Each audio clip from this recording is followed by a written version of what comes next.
warahmatullahi wabarakatuh. Halo para sahabat Mandalikapedia dimanapun Anda berada. Pada video kali ini kita akan membahas dan berdiskusi sharing tentang bahasa Inggris. Ayo para sahabat, tanya pada diri kita sendiri, apakah sampai sekarang ini kita tidak usah ngomong fasih, apakah kita bisa bahasa Inggris? Tanya pada diri sahabat sendiri. Bayangkan kita belajar di SMP 3 tahun bahasa Inggris, ada pelajaran bahasa Inggris. Di SMA pun kita belajar bahasa Inggris. Berapa SKS? Kurang lebih 4 SKS dalam 1 minggu. Kuliah pun kita belajar bahasa Inggris. Tapi sekali lagi, tanyakan pada diri kita sendiri, apakah sampai sekarang kita bisa bahasa Inggris itu? Nah, pada kesempatan kali ini kita akan share pengalaman, ilmu, dan semua tentang bahasa Inggris. Kita sudah kedatangan seorang sahabat, seorang kawan yang bagi saya pribadi dia good dalam bahasa Inggris, pintar. Kemudian basic pendidikannya adalah bahasa Inggris. Sekarang dia juga menjadi guru bahasa Inggris, dan beberapa pengalamannya dalam mengajar bahasa Inggris kita akan sharing kepada para sahabat semua. Ya, kita perkenalan dulu nih. Yang saya akan kenalkan ini adalah seorang sahabat saya dari SMA. Beliau adalah Lalu Gede Pringgendani. Halo, assalamualaikum. Ya, beliau sekarang aktif di guru bahasa Inggris di SMK seperti kejuan. Nah, ya deh, seperti topik kita pada video kali ini, kita akan bahas tentang kenapa sih kita nggak bisa nih. Mungkin saya jujur, saya pun belum terlalu lancar kalau padahal saya sudah kuliah, saya sudah hampir puluhan tahun, malah belasan tahun. Belum juga lancar bahasa Inggris itu. Kenapa? Ini pertanyaan besar kita itu. Kenapa? Jadi kalau ditulis ini WHI gitu ya. Why? Sebenarnya oleh gue tadi ya, gue pikir Pak Dokternya mungkin mau introduksinya pakai bahasa Inggris tadi. Sebenarnya gitu. Gue terparahnya gitu tadi. Cuman ya oke lah gitu. Yang dibahas ya itu oke lah. Dan pertama gue ucapin terima kasih karena ini kok malah bintang tamunya ini lebih bagus kursinya ini. Itulah sebuah penghormatan terhadap sahabat ya. Terima kasih, dan ini juga ketemu yang pertama kali juga semenjak new normal. Kita di lockdown virus COVID yang kemarin. Jadi alhamdulillah diundang sini di tempat baru yang kelihatannya wow juga. Oke, back to the questions. Kenapa kok mungkin ada dari beberapa viewer atau mungkin teman-teman sahabat kita mungkin masih belum fasih atau bahkan mungkin tidak bisa sama sekali berbahasa Inggris. Sebenarnya bukan masalah salah ataupun benar, right or wrong. Cuma kalau kita mau flashback, memang kita kan ini banding-banding aja sebenarnya dengan katakanlah mungkin Singapura atau mungkin Malaysia gitu kan. Jadi kita kan katanya sih gitu dijajah ratusan tahun oleh Belanda. Gitu. Kalau memang seperti itu, berarti kisah kita, story kita gitu kan sebenarnya sama dengan Malaysia, dengan Singapura gitu.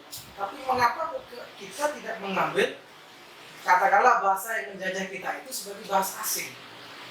Misalnya Malaysia, Singapura yang menjajah itu Inggris, mereka pakai sebagai second language, bahasa kedua mereka itu bahasa Inggris. Tapi mengapa kita tidak mengambil katakan misalnya bahasa Belanda ya kan?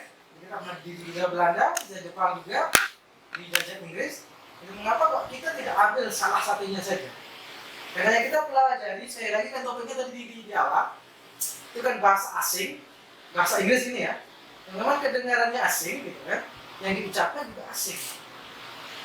So that's why the learner, orang yang belajar bahasa asing apapun itu, entah mungkin bahasa Inggris, karena memang yang paling populer kan.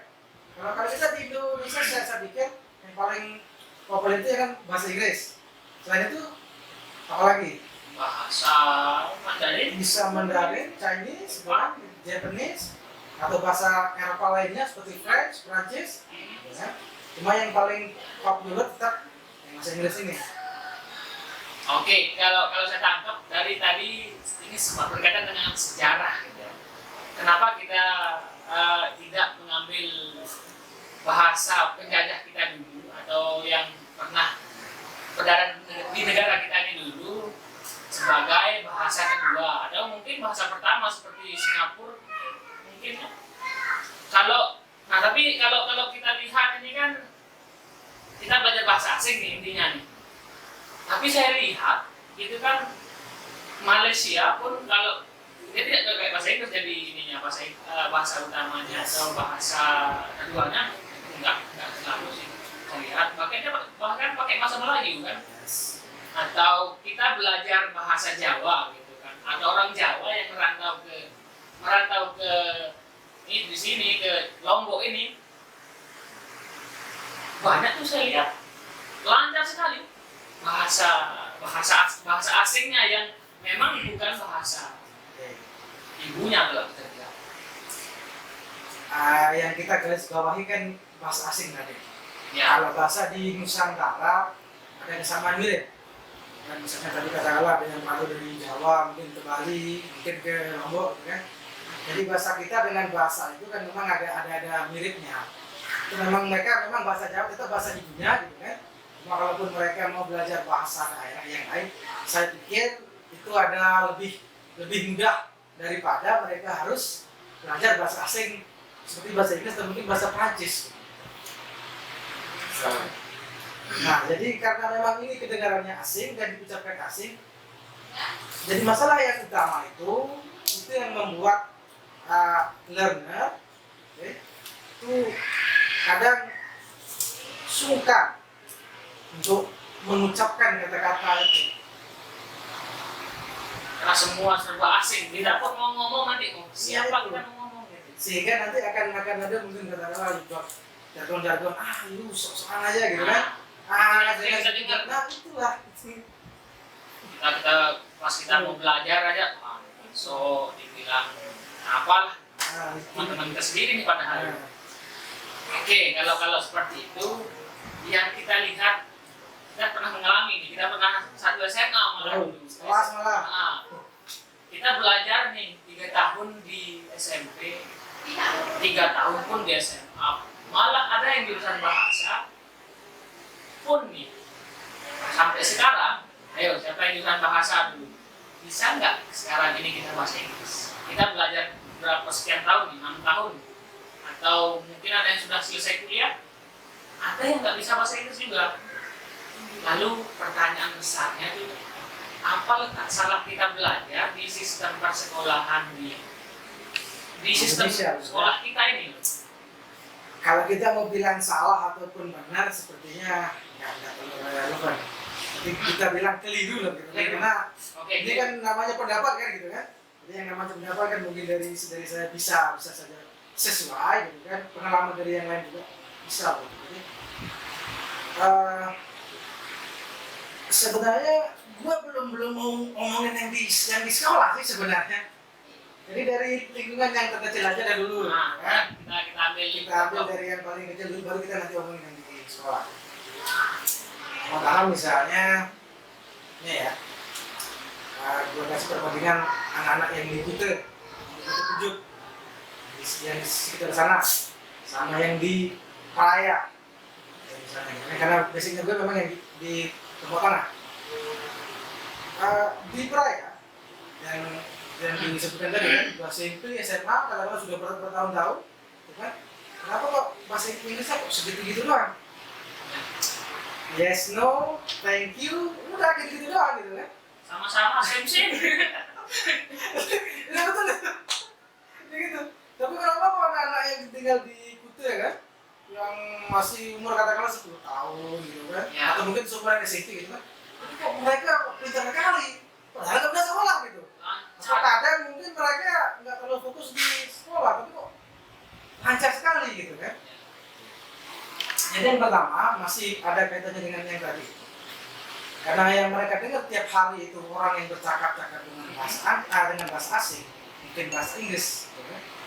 Jadi mereka sudah terbiasa dengan hal yang seperti itu. Jadi yang paling besar memang environment, lingkungan itu sangat mendukung sekali terciptanya komunikasi yang bagus. Jadi ketika mereka kemudian setiap hari, padahal mereka nih, dan gue juga ya punya teman-teman gaib banyak. Ketika gue dengar mereka juga berbicara dengan native speaker, entah mungkin yang dari Australia, atau mungkin dari UK. Ketika mereka berbicara, kalau dari segi grammar, kacau semua. Ya. Tapi sebenarnya bahasa itu bukan masalah grammar. Itu masalah kita bisa berkomunikasi, and they know the intention of the speaker. Jangan. Tidak masalah sebenarnya. Oke, kalau seperti itu memang kalau di sistem pendidikan kita belajar di sekolah itu kan kebanyakan kita memang belajar belajar grammar, padahal ketika kita yang lain nih, yang apa ya di bahasa Inggris kan ada banyak nih jenisnya, ada speakingnya, kemudian grammarly-nya, kemudian apa istilahnya. Kalau yang kita speaking, mungkin itu permasalahan kita kan, yang seperti dia sebutkan tadi itu, kita lingkungan. Tetapi kalau kita di dunia akademis gitu kan, kita butuh juga tuh yang grammarly. Nah, bagaimana kita bisa memadukan, kita bisa speaknya bisa, kemudian grammarnya juga bagus. Kalau bagi saya sendiri kalau speaking masih mentah sekali. Kalau di tulisan atau di grammar mungkin sedikit-sedikit bisa lah. Gimana pendapatnya? Itu sisi sebenarnya gini ya. Kalau di dalam sekolah atau mungkin ya, kita itu mau di knowledge apa mau di skill. Knowledge itu kan ilmunya, gitu kan? Ya. Nah skill itu ya adalah yang performance-nya itu. Jadi tapi kalau dalam pembelajaran bahasa, ini ya, ingat, pembelajaran bahasa apapun itu, ya, entah itu mungkin bahasa daerah atau mungkin bahasa asing. Jadi dalam pembelajaran bahasa, yang dilihat itu yang paling dilihat itu adalah kemampuan mendengar dan berbicara, listening and speaking. Jadi kalau writing, reading itu bisa ini. Jadi sehingga ada yang mengklasifikasi bahwa pelajaran reading dan writing itu memang untuk kelanjutan untuk mereka yang mau knowledge, ya katakanlah memang mau berbagi kuliah itu sebagai tambahannya. Tapi kalau pembelajaran bahasa apapun itu, yang titik beratnya sebenarnya emphasize itu di listening dengan speaking. Oke. Belum dijawab rasanya nih. Ya, Lalu apa yang keliru dalam pembelajaran bahasa Inggris tadi? yang keliru, kalau menurut dia pribadi sebetulnya, kalau di sekolah-sekolah memang titik beratnya memang di grammar. Jujur deh, gua juga kalau grammar nggak terlalu ini, gitu kan? Karena memang sebenarnya kalau di kuliah pun gua sebenarnya basicnya yang di listening sama yang di speaking itu. Tapi kalau memang yang ke grammar gua juga nggak ini. Karena memang itu membutuhkan pengetahuan dan skill yang ini. Artinya kita apa istilahnya ya, step by stepnya dulu. Mungkin kita pembelajaran dasarnya di mendengar dulu gitu kan, kemudian listeningnya dulu. Atau memang harus keseluruhan seperti apa gitu. kalau cara belajar dulu kan, kalau gue sih dari SD sih mulai kan gitu, mulai belajarnya. Jadi di SD itu waktu SD kelas 6 mau SMP kita tahun 2005 itu yang diajarkan bahasa Inggris bukan masalah grammar sih kan, tapi diajarkan how to speak well and how to speak secara benar, correctly. Jadi memang secara lidah memang kita nggak akan pernah bisa menyamai penyebutan mereka gitu kan. Tapi paling tidak mendekati, close. Jadi ketika jujur gue baru paham apa yang dituliskan di SD itu ketika sudah SMP. Bayangkan jadi sekitar 2-3 tahun kemudian. I don't know what the text was talking about. I clearly understand it, okay? Understood when I was in junior high school. Jadi itu situ. Karena memang pembelajaran itu memang dari karena yang ngajar gue kan memang dulu juga master di itu pernah belajar di luar negeri juga. Memang kan besarnya sebenarnya di speaking, listening itu. Jadi belajar baca, berucap dan itu sudah untuk apa ya istilahnya untuk fluency, untuk lancar. Sama seperti saya tadi, hampir 100% saya paham apa yang kalimat bahasa Inggris yang disebutkan tadi. Cuman nih, saya nggak bisa balas dia bahasa Inggris karena memang saya nggak belum fasih. Kalaupun bisa, ya paling akan terbata-bata juga nanti. Nah, disitulah permasalahan kita nih. Kita harus speak. Nah, ini terkait dengan lingkungan. Nah, terkait sama lingkungan tadi betul. Kalau kita mau berbicara atau mau komunikasi seperti ini kan, ini kan terkait lingkungan. Lingkungan kita itu berpengaruh sekali terhadap bahasa yang kita bisa gunakan sehari-hari gitu kan. Nah, terkait lingkungan itu sekarang nih kita gimana cara kita bentuk satu lingkungan atau komunitas yang memang tidak ada yang nanti yang akan menyepelekan. Oh, kita ngomong bahasa Inggris sedikit udah bilang sok gitu kan. Akhirnya itu yang melemahkan mental kita untuk bagaimana kita membangun komunitas itu. Mungkin itu juga yang ini ya, yang menginspirasi yang di Jawa tuh kan, Kampung Pari itu. Nah iya, mungkin itu. betul. Karena mungkin mereka juga menyadari ya, apa ya orang-orang pembelajar yang benar itu butuh lingkungan juga. Sama misalnya sekarang, ini ada yang mungkin pernah ngecek YouTube-nya Mr. Andrew kan, beliau itu orang Aussie, kemudian sudah 13 tahun di Lombok ini, dan dia juga bisa beberapa dialek bahasa Sasak juga, bahasa Laut pun bisa, bahkan dia juga sampai buat kamus bahasa Sasak Laut gitu kan. Lo bayangin, bahasa Sasak Laut gitu kan. Ya.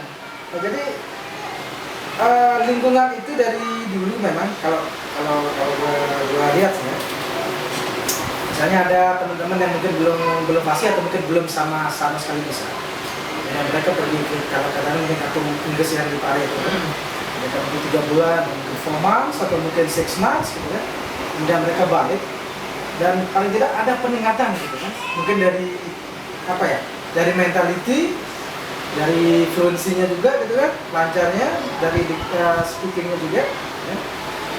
Jadi